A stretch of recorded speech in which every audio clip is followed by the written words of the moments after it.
Assalamualaikum warahmatullahi wabarakatuh. Untuk konten kedua di bulan suci Ramadan ini, saya mau ngebahas tentang iri dan dengki. Pokoknya mah ya, kita kalau hidup di dunia atau hidup bertetangga dilarang punya penyakit iri dan dengki. Kalau bisa mah jangan dah kita ilangin tuh penyakit gituan.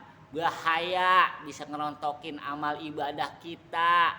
Nih dengerin nih nasihat saya nih ya. Mudah-mudahan bermanfaat untuk pemirsa, khususnya untuk saya.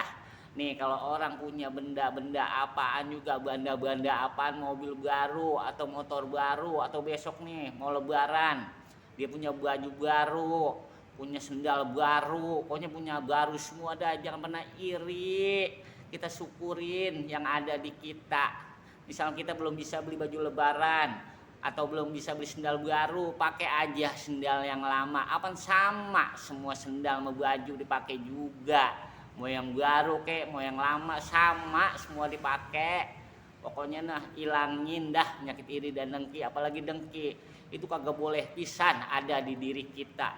Karena itu bisa ngerontokin semua ibadah-ibadah kita yang udah kita jalanin, rontok semua dengan penyakit iri dan dengki. Kalau bisa mah ilangin dah tuh penyakit gitu-gituan. Karena kalau penyakit dengki itu ilangnya pas kita mati doang.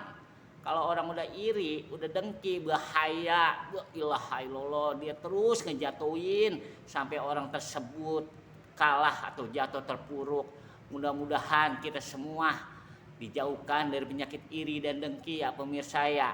Kudu eling, kudu syukuri apa yang ada di kita, syukurin semua yang ada di kita, syukurin. Karena kalau kita udah bersyukur akan ditambah nikmat-nikmat kita.